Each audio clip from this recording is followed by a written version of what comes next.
Hey, welcome to the Explainer.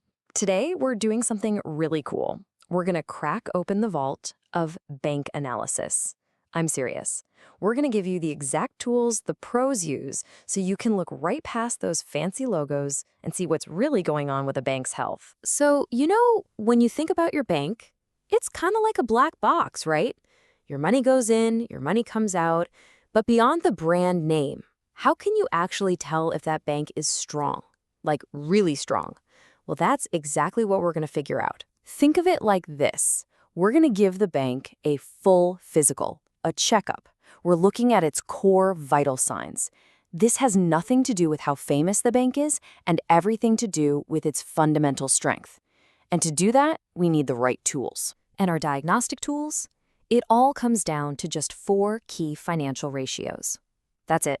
Just 4 numbers. And these aren't just any numbers. They're like the secret keys that analysts use. Once you get a handle on them, you can unlock a whole new level of understanding about any bank out there. All right, first up, profitability. I mean, it's the most basic question, right? How good is this bank at actually making money? To find out, we're going to look at 2 super important but very different numbers, ROE and ROA. Okay, let's kick things off with ROE, which stands for return on equity. Now, for shareholders, for the owners of the bank, this is the headline number. It answers one simple, crucial question. For every single dollar I put into this bank, how much profit are you making for me? So why does this matter so much? Well, a high ROE is like a gold medal. It's a signal that the bank's management team is absolutely crushing it when it comes to turning the owner's money into more money. It screams superior performance. On the flip side, a low ROE, that can be a big red flag that something's not quite right under the hood. Okay, so what's a good number look like? Here are the benchmarks the pros use. If you see an ROE over 18%, that's considered excellent. That's top-tier stuff. But if it drops below 12%, that's a sign that the bank might be falling behind its competition. But here's where it gets interesting. A high ROE can sometimes be a little bit of an illusion. See, ROE is made up of 3 parts: how profitable the bank is, how efficient it is with its assets, and, this is the kicker, how much debt it's using. We call that leverage. A bank can basically pump up its ROE by taking on a ton of debt, but that's risky. And that's exactly why we need our next number. So, to get a clearer picture, we look at return on assets, or OA. This number is brilliant because it strips out all that debt stuff. It just looks at how much profit the bank makes from all of its assets, no matter where the money came from. It's a much purer look at how good the bank is at its actual job. And that's why ROA is so critical. It ignores the financial engineering and just tells you, how good is this management team at the fundamental business of banking? Making smart loans, making good investments. It's the real acid test for how well the bank is actually being run. Now, you'll notice the numbers for ROA are way smaller. An excellent ROA is anything over just 1.2%. And don't let that fool you, because banks are dealing with billions, even trillions of assets. A tiny little improvement in ROA means a huge increase in actual profit. Okay, so this is the main event. This is the whole leverage story right here. A bank with a so-so ROA can pile on debt to make its ROE look amazing. And sure, that might make shareholders happy for a little while. But it's like walking a tightrope without a net. It's incredibly risky. That's why you never look at one without the other. You have to look at both ROE and ROE together. All right, so we've got a handle on profitability. Let's move on.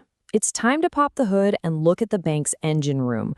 We're going to check out 2 things: where it gets its fuel, its money, and how much it actually makes on that fuel. And that brings us to our 3rd number, the CASA ratio. It sounds technical, but it's really simple. It just stands for current accounts and savings accounts. The money that you and I deposit in the bank. This is the best kind of funding for a bank because it's cheap and it's stable. So a high CASA ratio, that means the bank has a huge advantage. It's getting its raw material, its money, for a bargain. So why is that such a big deal? Well, Having access to all that cheap money is a massive competitive edge. It lowers the bank's costs, which means it can have higher profit margins. But it's more than that. A high CASA ratio is also a sign of a strong brand. It tells you that lots of regular people trust this bank with their money, and that's incredibly valuable. So, what are we looking for here? The real top-tier banks, the best of the best, have a CASA ratio of 45% or even higher. Think about that. That means almost half of all the money they use comes from these low-cost customer accounts. That is a huge advantage. Okay, so having cheap fuel is great, but that's only half the story. The other half is what you do with that fuel, and that brings us to our fourth and final number, net interest margin, or NIM. Just think of NIM as the bank's core profit margin. It's simply the difference between the interest the bank earns from its loans and the interest it has to pay out on its deposits. You see, NIM is where our last two numbers connect. If a bank has that high CASA ratio we talked about, it gets its money cheap. And if it's also smart about the loans it makes, it earns a lot of interest. You put those two things together, boom, you get a nice, wide, healthy net interest margin. This is literally the engine that drives a bank's profits. All right, we've gone through all four of our key numbers: ROE, ROA, CASA, and NIM. Now, let's do the fun part. Let's bring it all together and build our very own analyst scorecard. Okay, time to put it all together. We've got our four vital signs. Let's see how they combine to show us what an excellent, a good, or maybe even a poor bank really looks like from the inside. And here it is. This is basically the scorecard that tells the whole story. And what you see right away is that a truly great Tier 1 bank isn't just good at one thing. It has to be excellent across the board. You need that high ROE for shareholders, but it has to be backed by a strong ROA.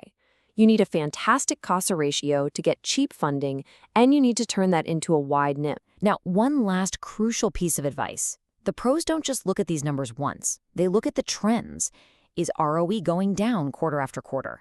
Is that gap between ROE and ROA getting wider? That's a huge warning sign about rising debt. Is the CASA ratio falling? These are the red flags. The direction of these numbers is just as important as the numbers themselves. So there you go. ROE, ROA, CASA, and NIM. Those are the four numbers that let you peek behind the curtain and see what's really going on. Now you have the framework. You have the tools the analysts use. So the only question left is, which bank's report card are you going to check out first?